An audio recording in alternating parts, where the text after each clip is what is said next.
everybody, Zachary Levi here, just outside of San Francisco, California, at world-class development studio Crystal Dynamics, whose current project is the reimagining of the Tomb Raider franchise.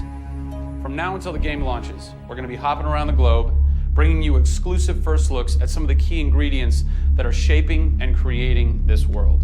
First stop, Digital Domain, Los Angeles, California, to meet one of the most crucial pieces of the Tomb Raider puzzle, Lara Croft herself. I'm Zachary Levi, and these are the final hours of Tomb Raider.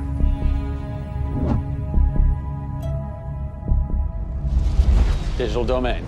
This is where they do a lot of mocap for big Hollywood films and video games like Tomb Raider. And today, we are gonna meet the new Lara Croft, who is around here somewhere. Teaser. And this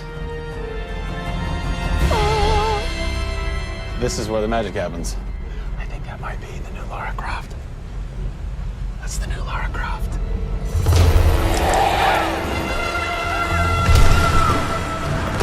Since 1996, many actors have played the part of Lara Croft, but for the reboot of this franchise, the team conducted an exhaustive international search for someone who could bring a whole new level of emotion to a character who's become so familiar. In late 2010, a young English-born actress was chosen to become one of the most recognizable characters in video games. My name is Camilla Luddington. I'm a British actress living in Los Angeles. I am the voice and character of Lara Croft, the British heroine. When I was first approached for it, I really felt overwhelmed at the honor of playing an icon like Lara Croft. I think I screamed in my car, actually, when I heard that I got the role. Lara Croft, one of the most iconic female characters in all of gaming. This is really her origin story, how Lara became the super badass that she is in later years. She is just a young, naive, perhaps 21-year-old who has a thirst for adventure. We're used to seeing Lara Croft as just the cold-hearted, almost killer, and she's a badass and everything, but I think in this, and you see her struggle. You can do this, Lara. Please come and get me. When we went through the process of looking for actresses the world over, I mean, this was Europe, this was LA, we had hundreds and hundreds of actresses that were whittled down, and we ended up with Camilla. She had sort of that rawness that we wanted. Was somebody who not only wanted the part, but was willing to push her character into that emotional area that we wanted. Let's learn a little bit about Camilla. Where are you from? I am from a town in England called Ascot in Berkshire. And it's like those things you wear around your neck. Really didn't do TV or film or anything until I got here in Los Angeles. Really, I had a stage background, which I also think helps though with this because this is almost feels like performing on a stage. Yes! So here we are. This is performance capture stage. The volume. The volume, they call it. That's interesting. You'll have to explain that to me later. I don't know why. I think maybe it's like a measurement thing, like height and width and depth. I'm gonna go that with yes. Creates volume. Yeah. Math nerd. And you also do get nifty props. Yes, and what's a fun fact about this? Careful. You can hit somebody. Jeez. Wow. Is that they'll put Velcro on this, and they'll be like, okay, you're gonna have a gun and another gun, and they'll just stick to you. How much Velcro does a bazooka need to stay on tightly? A lot. There had to have been a lot of pressure as far as being the new Lara. It was intimidating. Did you go run around in the woods? Did you go hunt boar with a bow and arrow? Well, what's funny is I actually did archery when I was a kid. Really? Yeah, at the time you're thinking, why do I need archery? You know, when am I gonna use a bow and arrow? And now I know why. Interestingly enough. No! Is Lara a video game icon? A sex symbol? I think she's both. Oh! Obviously, she's a game icon, but I also think she's a sex symbol because she fights for what she believes in. She's courageous, and I think those things are sexy. The shorts are gone. That's a bummer. Which I'm sure most guys will think is a bummer. I like her new look. Yes, she's still gorgeous, but now she's a person. Camilla brings truth. She is truly breathing life into Lara Croft. And when Lara is supposed to be going through an emotional scene, you'll see tears streaming down Camilla's face, and it's real. People ran over to her, like, are you okay? Like, she's got mascara running and tears streaming down her cheeks, and she's like, oh yeah, And you're like, wow. When I got this role at first, I did not even know that I would be crying so much. I just thought I'd be kicking butt. That was the Lara that I thought I'd gotten myself into. This was some of the most emotionally and physically draining work that I'd ever done.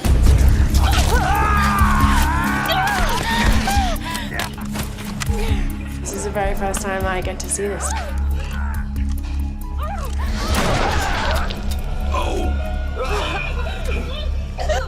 Oh God! I had to do it. I had to do it. So the fans have now seen Lara's first kill. What was that moment for you like? Intense, for sure. Probably one of the hardest things to film. She has to fight for her life. It's fascinating how she reacts to that. You know, she doesn't just walk away from that first kill. It really gets to her, and you see her become Lara Croft.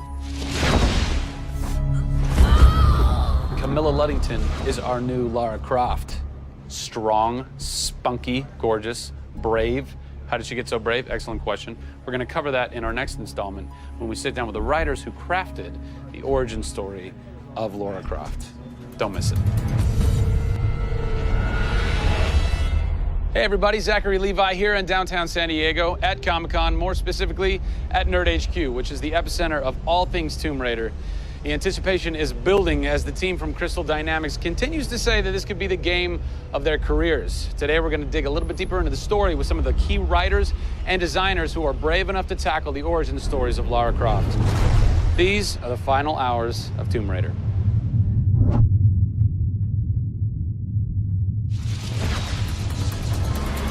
We're in downtown San Diego. We're at Nerd HQ. Fans, the public, will get to play the game for the first time ever. Are you nervous? This is the most nervous time of the entire game. This is huge for us. This is the first time we're giving anybody the opportunity to put their hands on the game. It's not finished yet. It's hard to send it out into the world like that. It's a little young, it's a little fresh. When you put it in the public's hands, you're getting a very raw, unfiltered, like, hey, this is what we love and this is what we don't. You'll start to read about it now. You'll start to see it online. You'll start to get people's perspectives. We're making sure that we make it the best thing that we can for the fans, and these are the fans. Why make an origin story? You could just kind of continue with the Lara Croft Tomb Raider saga, but you didn't. Why? We didn't start with the idea of doing an origin story, actually. We started with the idea of doing something fresh. There haven't been very many games that have the opportunity to go back and tell a true origin story. There is very few games like this. In the history of the Tomb Raider franchise, there has not been a female lead writer until now, Rhianna Pratchett. For me, I didn't think of it like we needed a female writer to do that. Rhianna just nailed it. Rhianna Pratchett. Yep. Does it take a woman to know a woman? It probably helps, but I don't kind of think about it as much as everyone else does. So I tend to think of myself as being a writer first. There is some of me in her, absolutely. She's very bookish, she's very in her head. I went to public school, I actually learned archery. Camilla did as well, I heard. We bring up our ladies properly. And I genuinely studied Egyptology. I wanted to be an Egyptologist. No way. You know, I've always been a huge fan of kick-ass females. I mean, I grew up on Terminator and Aliens. Yeah. You know, fighting aliens in the future. I thought that was what girls did. It's great to be here at Comic-Con. This is my first time. People are really responding to this kind of new Lara. The fans have been great. They've been very supportive. I want to kind of live up to their expectations. I grew up going to fantasy and science fiction conventions. Now here I am looking at a Tomb Raider poster on the side of a building for a Tomb Raider game I have written. Can't quite process that, but it's very cool. Lara's actions affect her character and her emotional state, and so the first kill for us was a big thing.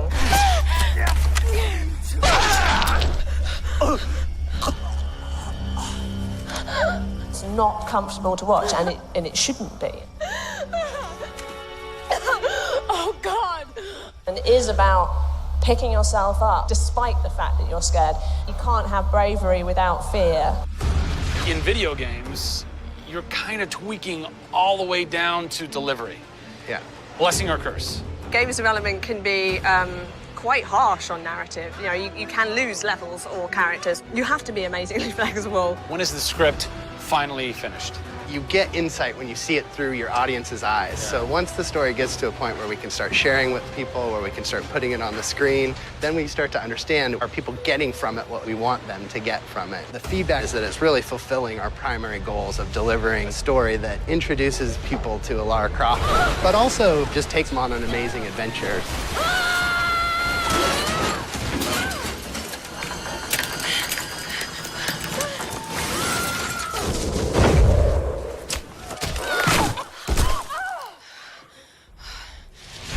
John Stafford, you're kind of the dialogue. Typist, word monkey. The words that you've been speaking for so long Yes. are from this everything man. that I've been through that's been extremely emotionally draining and painful, I have him to blame for. So we'll have words later about it. What were the challenges stepping into the heart and mind of a character like Lara Croft, who we've known for quite some time? Yes. Players' expectation is. You want to just jump right in, guns blazing? Controller, I'm awesome. I'm awesome. We want that. That's what video games basically allow Seriously, gamers right? to feel. I am awesome. Challenge for me is to show her vulnerable. We're shipwrecked on an island inside the Dragon's Triangle. Still have a very playable game, but also show real emotional character. It's very difficult to do that in game. Please come and get me. You can do this, Lara. When you have really extreme circumstances, you have really extreme emotions. What the hell? Can't hide from me, outsider! It's all about her survival. She's basically willing to do whatever it takes. There's people trying to kill you. Things are really extreme. Listen, I'm gonna get you out of there. I promise. I promise. I didn't want any lines to sound gamey. There was a good collaboration of making sure that really that didn't happen. That's very difficult writing. How do you write a line that isn't just like, I should go there? Yeah. Yeah. That's. I bet there's something hidden in that crate. I want you to love this game in a way that really feels like the first time you played it, but do it in a way that people have never seen before. For me, it's crazy not to look at this as an opportunity to really start that dialogue. This is the game of our careers. This truly is the first time to sort of say, okay, this is it. Well, now that we know a bit more about what it takes to reimagine an icon from the ground up, we're headed east to go behind the sounds of Lara's journey, a journey that is heightened and shaped by cinematic score and sound design. I hope to see you on the next episode when we talk to who's behind what we're hearing in Tomb Raider. Hey everybody, Zachary Levi here in the heart of London's famous West End. Behind me is BAFTA, the British Academy for Film and Television Arts. Why are we here? Excellent question. For starters, Tomb Raider, the series, has garnered a lot of love and accolade from BAFTA over the years.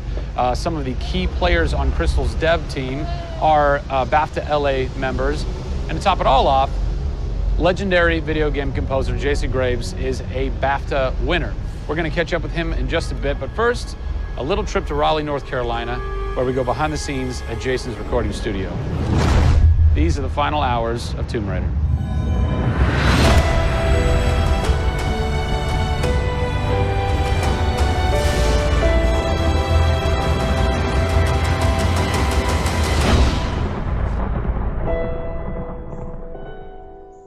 First thing we did was the theme. There have been many composers in the games or the films, but they've always used the original theme. They said, we want to start with a clean slate, new theme. I did it on piano, very simple. I was really scared just to send it because I'm like, I don't know, I think this really works, I think I like it. We ended up taking that exact theme. The first demo I sent was on the first trailer. That exact same arrangement.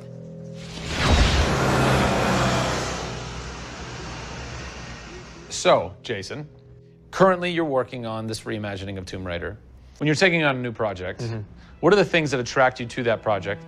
The heritage of a particular game, I think, obviously. And don't even get me started on Tomb Raider. I literally almost drove off the road. I was on the phone with the audio director. Like, oh, stoplight! And I had to pull over a little bit to not hit the car behind me. What I loved about Tomb Raider, what really drew me to the project was they had no pre-existing conditions. Because they wanted to get out of what it used to be. They wanted something new. They wanted something fresh. Jason's done hundreds of games by this point. He was an easy choice for us to go with on paper because he has such great experience. I listened through a lot of different material from a lot of different composers. I was really taken by how well he did the intimate stuff. The textures and the real, like, you know, intimate and vulnerable bits that we needed to highlight in the game were a great match for us. What is square one for you when you start wrapping your head around it going, this is where I feel like this world is going to exist? Main theme, call me old-fashioned. Then it was a matter of finding out what kind of percussion would work.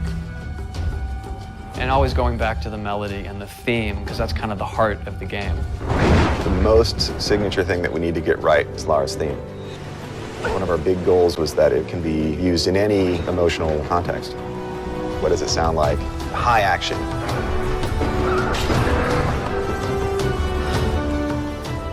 What does it sound like when she's in pain? For music, the gameplay and the concept art, especially with the scavengers and kind of the shanty town, corrugated metal, how everything's kind of this amalgam of different stuff that they found on the island. I was like, that's what I want the music to sound like. The bad guys are playing the music now. Alex said something like, it'd be really cool to have something, you know, chains on a metal board, or like you're banging a metal fence. 2 weeks later, Jason calls me up and he's like, so this guy who's like the sculptor who lives right around the corner from me, I was talking to him about the idea of creating an instrument. And I'm like, that sounds completely insane. We have to do that. Tackling the score to one of the most iconic franchises in the world brought a unique challenge. How best to capture the emotional timbre of the characters and island in music? People, I give you the instrument.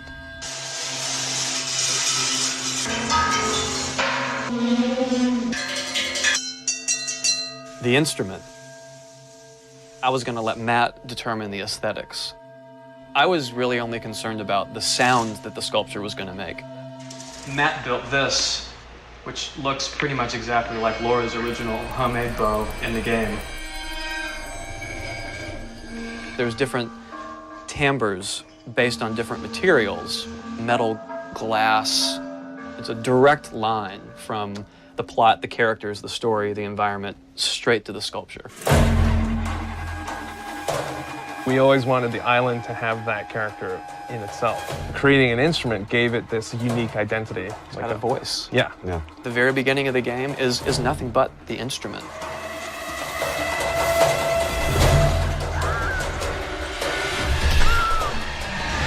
Who do you look at in video games or in film that you go, what they've done has shaped who I am and what I do for a living? They're all dead, unfortunately. What? Yeah, I know. It's classical composers. All classical? Yeah, I'm kind of going directly back to the source. Yeah. Prokofiev's, Tchaikovsky. Even for some of the scary stuff, you've got Penderecki, who's a Polish composer. Actually, he's still alive. It kind of goes back to ballets or opera, which is kind of the precursor to film and video games. You know, they were telling a story. And that's what I love about that music. It tells a story. Even if you don't know the plot, you can listen to it. And film music's the same way. It's tough with games to do things that are subtle. You want to make Lara relatable, make her realistic. Another one. She went down over there. Tell her story from the beginning and show how she became the superhero she becomes. One of the first things that I ask any developer is the emotion. Because to me, that's the biggest thing that music can do in a tenth of a second. The music just, it nails the emotion. Wow, that was amazing, huh? I personally don't think I've ever sounded so good in an interview before. Although Jason, Jack, and Alex are audio savants, so that would make perfect sense. I cannot wait to jump into this game, not just for the amazing action, but the emotion and mood and tone that they're going to set with their incredible skill. Tune in next time for a special secret announcement that is going to change the way you play Tomb Raider forever. See you soon. Hey everybody, Zachary Levi here. Over the last few months, we've brought you exclusive behind-the-scenes looks at the final hours of development of Tomb Raider. You've seen Camilla recording her last few lines, Rihanna musing her last few words, and Jason completing the last few notes of the score. As those key pieces lock into place, it's time to reveal one of the last portions of the game, and a team that's been shrouded in secrecy for 2 years. We're here in the beautiful and freezing Montreal, Canada, to bring you the final hours of Tomb Raider Multiplayer Edition. These are the final hours of Tomb Raider. Welcome to yet another world-class studio in the Square Enix portfolio, Eidos Montreal, home of the multi-award-winning game Deus Ex. Locked away in one of the far corners of the studio is a team of experienced, passionate professionals who have been specially brought together to create the first ever multiplayer component to the Tomb Raider universe. Let's meet the team behind the vision, direction, and decisions, and hopefully get a chance to play a few rounds. Here we are at Eidos Montreal. Before we get into why we're here, Carl, you now have an amazing stash, my friend. What is the impetus behind this? As a studio, we've been participating in Movember. A good friend of mine, JJ Owens, works for Movember in LA. And we set up the gaming challenge, and we brought studios from all around the world together. I think so far we've raised somewhere in the region of $140,000, $150,000. Well done. Been a big success, although my wife doesn't necessarily always approve. She hates it? Oh, my wife wakes up in the morning. She says that she hates it. She secretly loves it.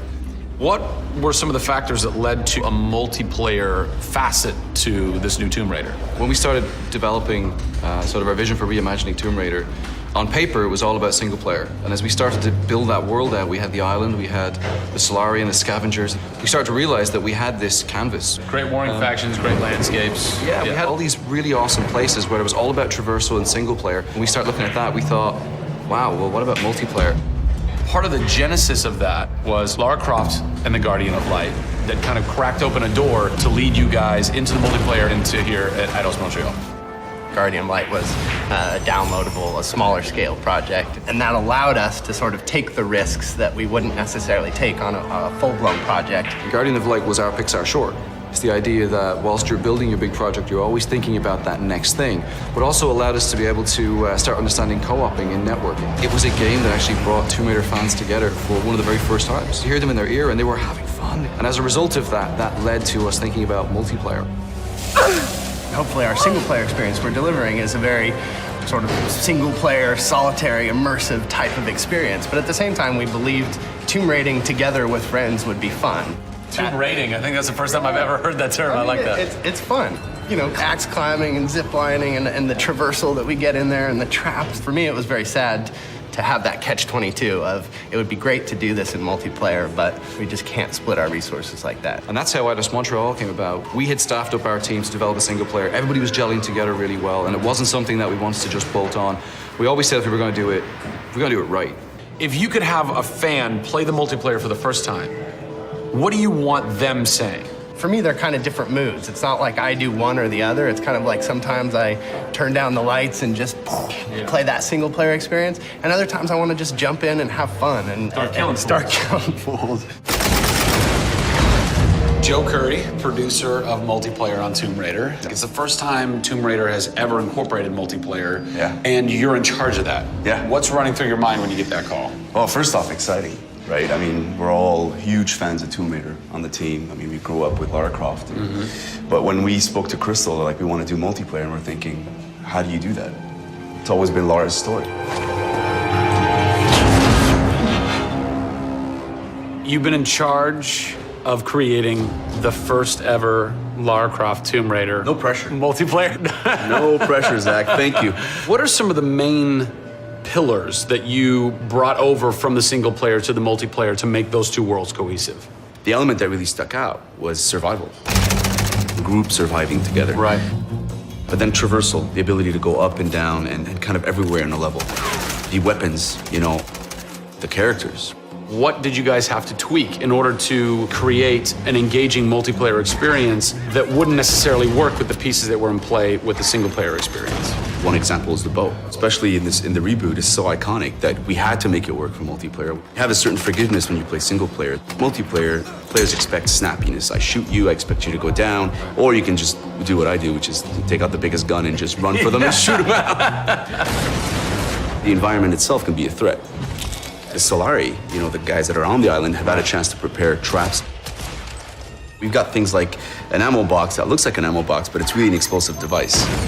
I need ammo, and it looks just like the regular ammo box, and then you're gonzo. We have a lightning rod. You'll get a lightning strike on the rod, and then you'll eliminate your enemy.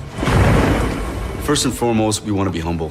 We want players to just have a really memorable experience. I had fun doing this. Do you remember when we set that trap? Moments that the players will come back to and talk about experiences that they've had for themselves, not necessarily the game offering them experiences. Absolutely. So, Joe, behind us we have the QA team, or the quality assurance team. They're a part of the development team. They can tell us what we need to fix and what's working and what's not. When do I get to game test? When do I get to get my hands on the game? Soon. We got a surprise for you first, Zach. So, when I was approached to host the final hours of Tomb Raider, essentially the biggest ask, not even ask, tell that I had was, I want to be in the game. I want to have a cameo, I want to have something. So guess what? Boom! Boom! Boom! I'm a playable character in the multiplayer Tomb Raider. How sick is that, Joe? You and your team are awesome. I can play with myself, virtually. Are we ready? Oh, that burns! You suck! Get those transmitters running. Radio transmitter activated! We're getting off this damn island? We send this in. Beautiful. I would like to try and kick your butt as me in this map right now. Should we try it? All right. Bring it. Let's do it. It's happening right now. Oh, nice! Was that one of my traps? That was one of your traps. Yeah! These booby traps are really fun. I mean, they're really, really fun. Yeah! Don't worry about it. Just because you made the game and I beat it.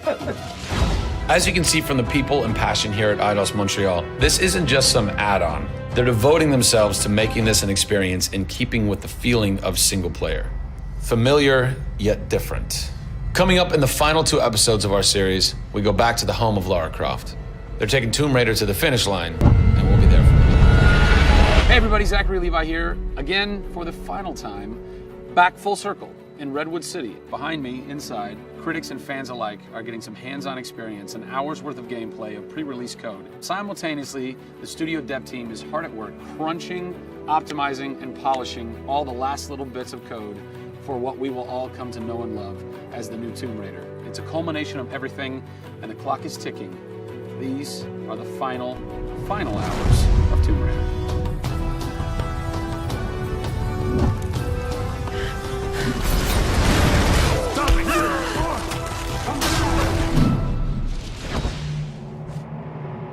Tonight we have a large audience coming in. We decided that rather than going to one of our partners and just doing a live stream, we decided you come to us. Yeah. We have a big area in the studio, and let's open it up. Have you ever done anything like this before? No, we've never done it, because right now we've got black curtains up around a specific area of the studio, which is our next big thing. Mm-hmm. Only a select few people have been allowed to come in, right. And everybody's heavily NDA'd, and now we're going to bring 80 plus people into the studio. But it's exciting, to bring those type of people into the studio. They're the fans. They're the people who love it, and we want people to be a part of their experience.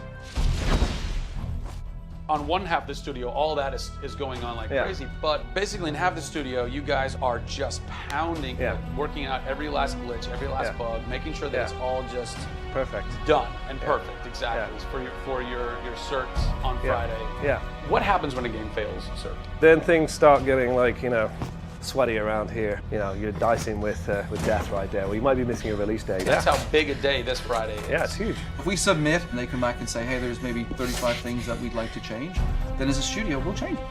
We'll improve them. Or there's small things that they say, hey, this experience might be better if you just fix this little thing.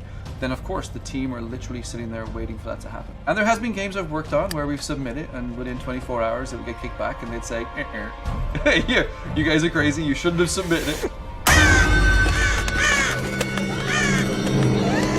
So, there are 80 people in the office right now. You're 4.5 days away from delivering this thing, and they're strewn about. What are they all doing? So we have guys working out of very prioritized hit lists, right? So we say, okay, this is the most egregious thing that we've noticed lately. We'd like for you to focus in on it. What are you guys debugging here? Looking at some menu transitions. Oh yeah, we want to make sure everything feels snappy all the time. Menu transitions, if I had a nickel for every time. One of the toughest things with Lara as a character is her hair.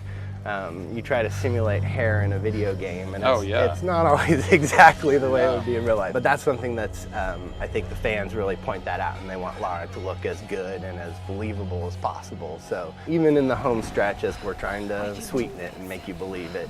So I spend a ton of time playing the game. So while everybody else is busting their butts trying to make it work, you're having fun. That's basically what you're saying. There's about 80 people that are all still busily working in this last week before the game goes to cert. Absolutely. One of those groups is called the what group? The OMS group. And what does OMS stand for? OMS is an acronym for Oh My Shit.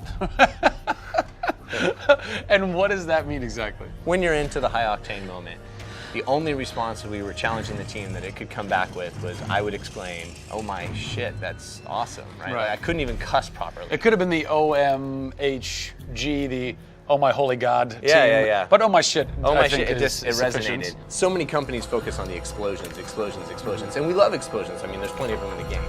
But it's also about sometimes that implosion moment, that time where you actually feel like you're part of that. We have an early example in the scavenger den, very early in the game, where the camera is about 6 inches from the back of her head as she's in this claustrophobic moment as the ceiling gets lower and lower and the water gets higher and higher and the torch, you're worried, is it gonna go out? And as you suck in for that moment, if it's resonating with people, as we've seen it resonate here, you actually watch people who are claustrophobic kind of lean back in their chair a little and kind of react, and that's exactly what an OMS team is about.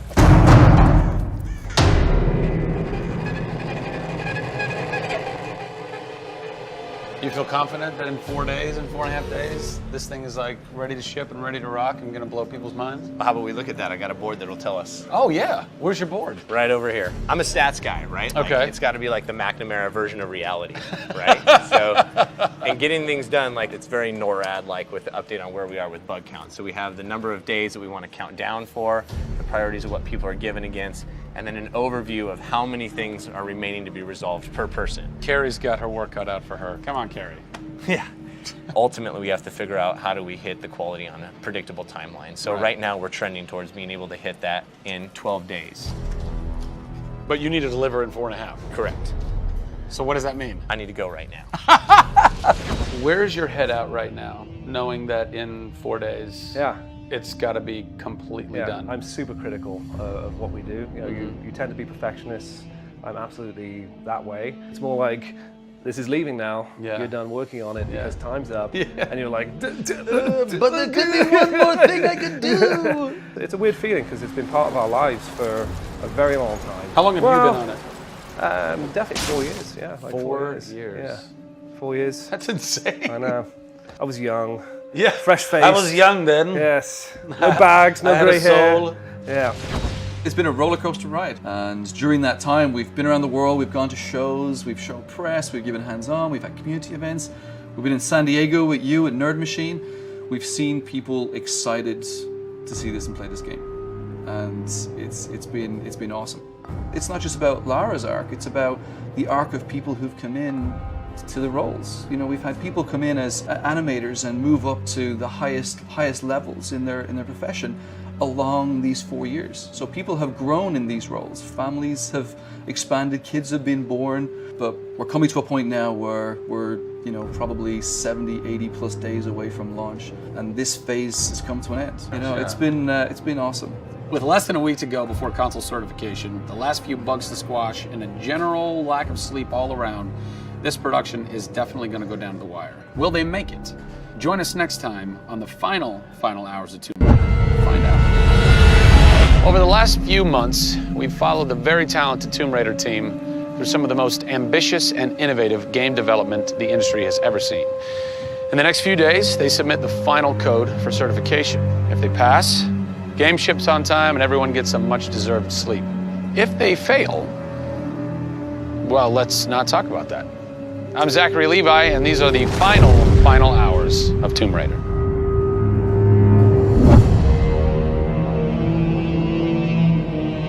We've been around for 20 years at this point. Oh, wow. In this industry, that's crazy. Yeah. 20 years of games, and many times we've almost not made it, right? Through generation transitions, or you've had ups and downs in terms of games being released. And for us to still be here, making games and being competitive, it's amazing. Is this pretty typical for you guys to be in the last week and really all you've got left are these little bugs to do? Maybe it's a few hundred still left to go. The team's cranking them out.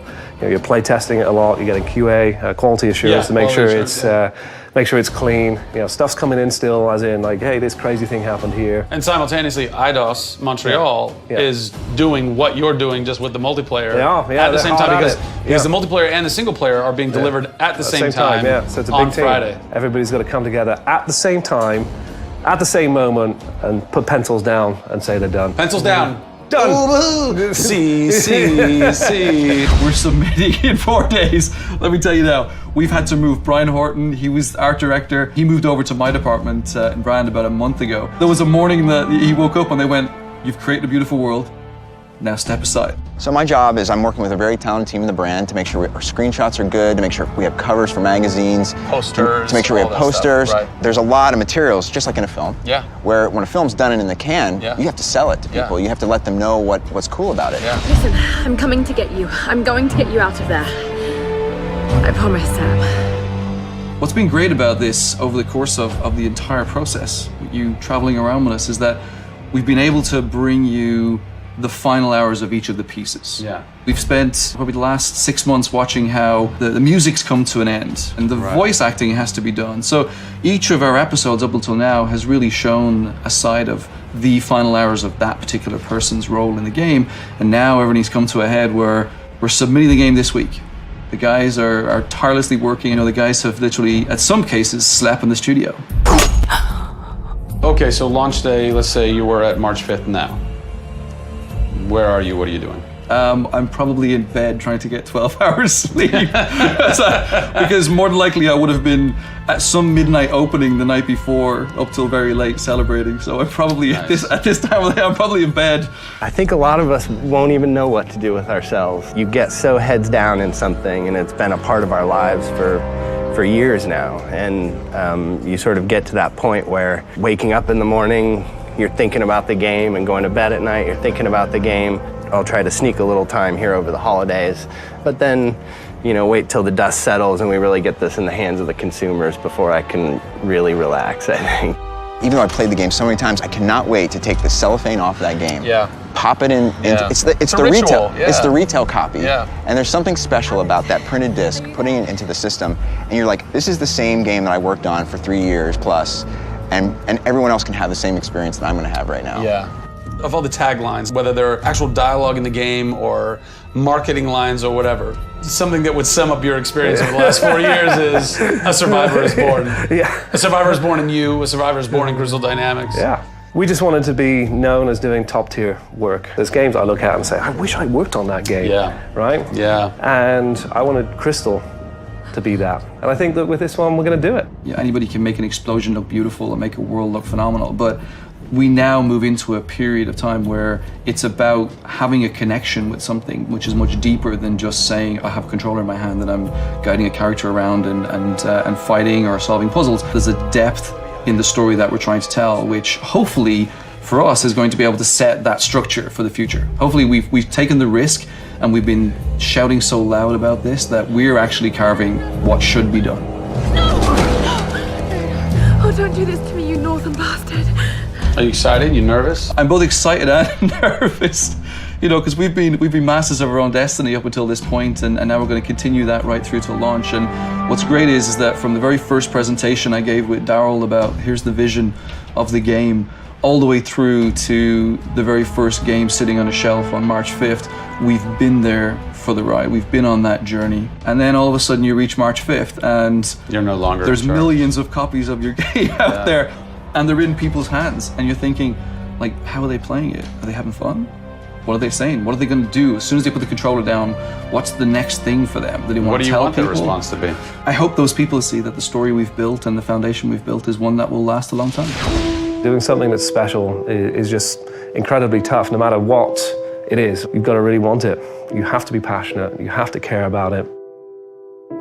Everybody realizes that this is the game of their career, and everybody wants to put as much time and energy into this as possible.